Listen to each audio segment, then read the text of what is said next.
Assalamu alaikum wa rahmatullahi barakatu. Ci gaba da darasinmu na HTML. Idan ba a manta ba, darasinmu na ƙarshe mun koyi yadda ake canza ma rubutu kala da launi, shi ake ce ma font format, abin da ya shafi irin su font size, su font face da font color. In Allah ya yarda, darasinmu na yau za mu koyi yadda ake shigar da table, bi ma'ana yadda ake zana table ta hanyar amfani da wannan code na HTML. In muka ce table, watan shine abu makamancin wannan da muke gani a screen ɗin kwamfuta ɗinmu. In aka ce table, kamar mu ce the arrangement of lines that come across one another vertical and horizontally, ga suna su ake ce ma table.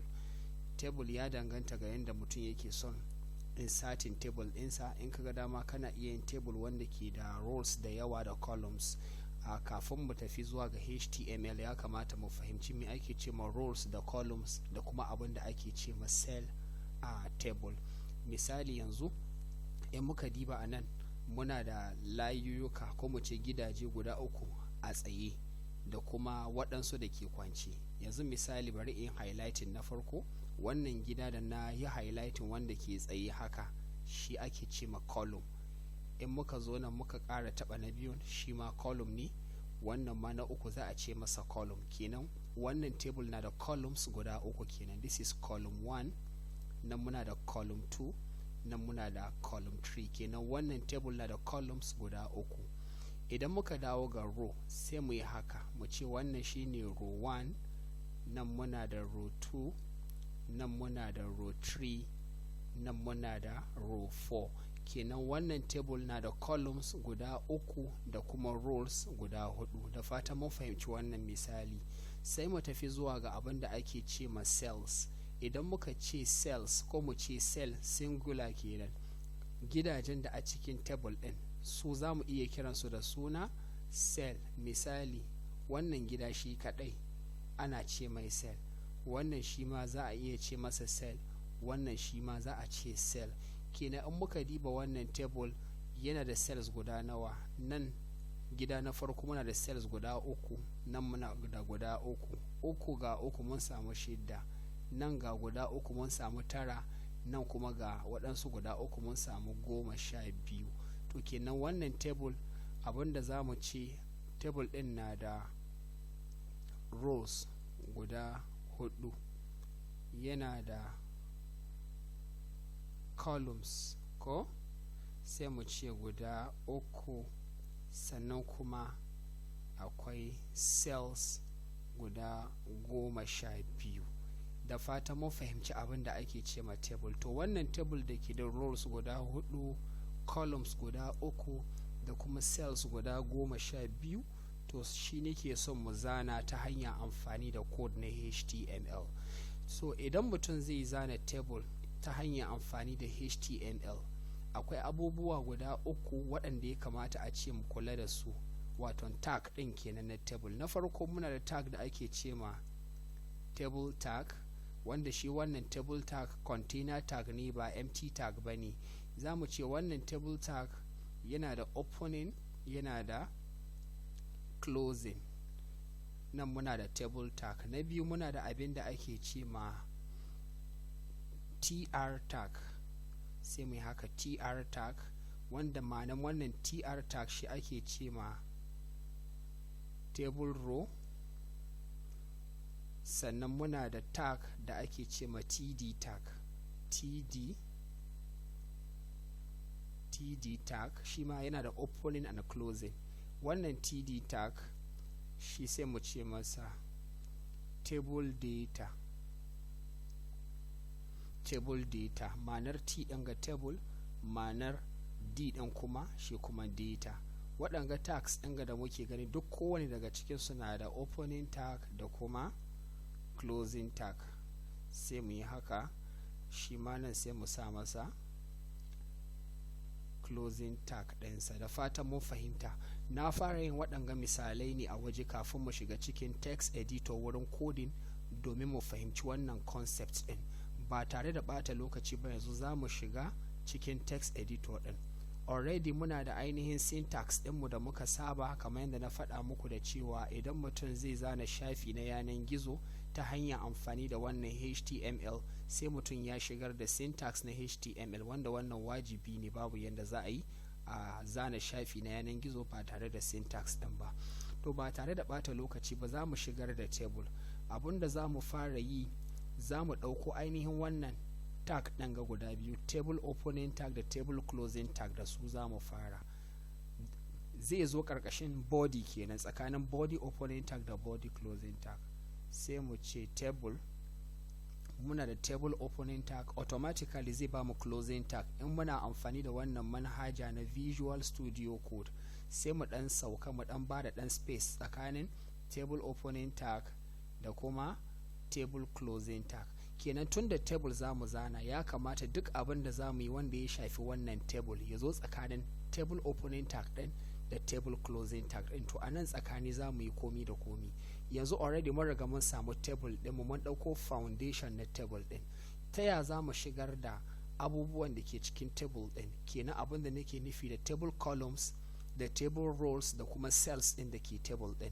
Ba tare da ɓata lokaci ba, bari mu sake komawa zuwa ga ainihin wannan table ɗin ga namu da muka zana. Kamar yadda na faɗa muku, muna da row guda hudu, wannan shi ake ce ma row ɗaya, nan row na biyu, nan row na uku, nan row na hudu. To kuma ga code ɗin da ya bada ma'ana na table row ɗin, wannan code ɗin ga na table row kenan ya kamata mu shigar da irin wannan code na buɗewa da na rufewa sau hudu, kamar yadda muka gansu a wannan table ɗin guda hudu. Bari mu koma cikin code ɗin, sai mu ce muna da tr tag opening tag, mun samu ɗaya, mu sake sauka ƙasa, mu sake sa tr opening and closing tag, mun samu biyu, mu sake dawowa mu sa tr opening and closing tag, mun samu uku, mu sake dawowa mu sa tr opening and closing tag. Ga sunan mun same su guda hudu, kamar yadda muke da rows guda hudu a wancan table ɗin. Na'am, yanzu za mu shigar da cells, ba batun magana shigar da column ba ne. Ainihin cells ɗin, yawan cells ɗin shi zai bada adadin yawan columns da aka gare mu ga table. Yanzu wannan td tag ɗin yana nufin table data kenan. Wannan table data, nan na ya kuskure tun ɗazan ko, bari mu dawo mu sa td, yawa table data gashi nan. To wannan table data ɗan ga da muke ganin td tag, shi ke maimakon cell guda ɗaya. Idan mutum ya sa td opening tag da td closing tag, zai bashi wannan cell guda ɗaya. Na'am, to yanzu muna son mu sa wannan cell ɗin ga kawai na farkon ga a cikin row na farko. Sai mu koma ga code ɗinmu, sai mu sa td opening tag da kuma td closing tag, ga sunan mun same su. Inda hali bari mu ɗanyi breaking ɗinsu, mu dawo ga wannan row na farko, sai mu sauka, mu sake dawowa nan sai mu sauka. A nan wannan td opening tag da td closing tag shine ainihin na wannan gida ɗin a cikin row 1. In muka ce row 1, kar mu manta ga code ɗinmu, wannan td opening tag da closing tag ɗin yana cikin ina, yana cikin row 1. Ga row 1 tr tag da tr tag ɗin ga na closing, shi ake nufi da row na farko. Mun gina cell guda ɗaya a ciki, alhali kuma row 1 na da cells guda uku, kenan ana biyan mu bashi sauran cells guda biyu. Za mu sa na wannan da na wannan a cikin row na ɗaya kenan. So za mu sake komawa ga ainihin code ɗinmu ɗin, sai mu yi copying ko mu ƙara tafa shi, sai mu sa ga na biyu ga na uku. Yanzu mun riga mun gama da row na farko kenan ta hanyar shigar da cells ɗin nan guda uku. Sai mu tayi zuwa ga row na biyu. Row na biyu za mu sake maimaitawa, mu sake shigar da wannan abin da muke da a nan. Sai mu dawo ga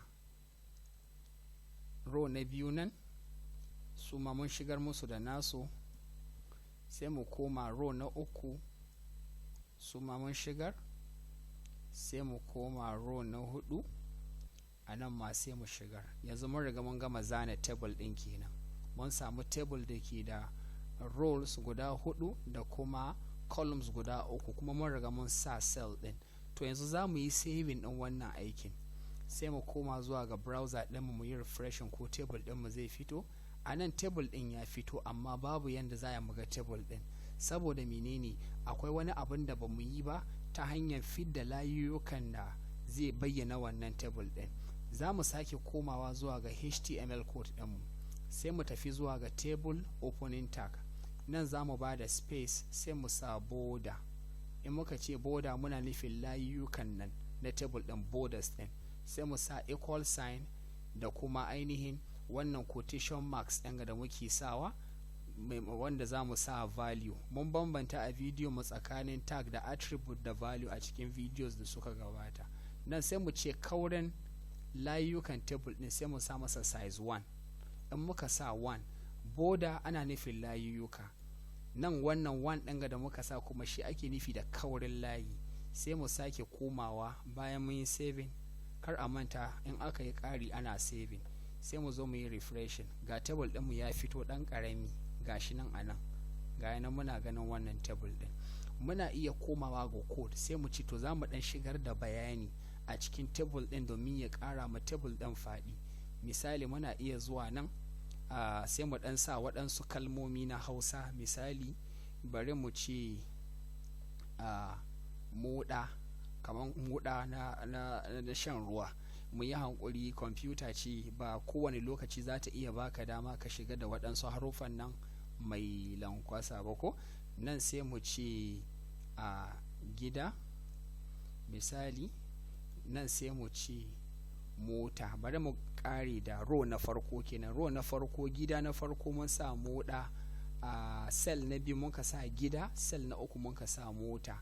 bari mu ƙara saving sai mu buɗa mu yi refreshing. ga sunan sun fito a ciki. muna iya sake komawa ga code ɗin sai mu dawo ga cell 2 sai mu sa makaranta. nan za mu sa littafi. nan za mu sa malami.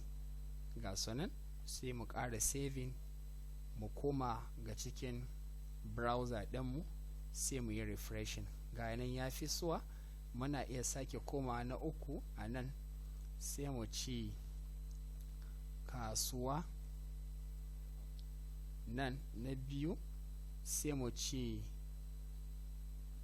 masallaci. nan na uku sai mu ci birni sai mu yi saving mu sake komawa mu yi refreshing. kun ga saura mana na ƙarshe kenan. muna iya komawa na ƙarshe misali sai mu ce ɗalibi. mu dawo na biyu mu ce ɗaliba. mu dawo na uku sai mu ci ilimi sai mu yi saving. idan muka yi saving mu sake dawa ga browser ɗinmu sai mu yi refresh. idan muka diba ga table ɗin namu gaba ɗaya ya fito tare da abubuwan da mun ka rubuta a ciki. na san waɗansu za su yi ta tambaya su ce to malam babu yanda za a yi a ƙara ma table ɗin faɗi da tsawo ba tare da an sa rubutu a ciki ba. duk ana iyawa, amma da yake wannan farawa ne sai mu ɗauki wannan darasi. darasinmu na gaba za mu ƙara faɗaɗa bayani game da ainihin yanda ake zana table a HTML da kuma waɗansu abubuwan da yake ɗauke da su. za mu dakata a nan. abinda muka karanta daidai Allah ya ba mu ikon ganewa. kar a manta a yi mana subscribing a wannan channel ɗin ga namu domin ƙara samun sababbin video. sai mun haɗu ga darasi na gaba. Assalamu alaikum.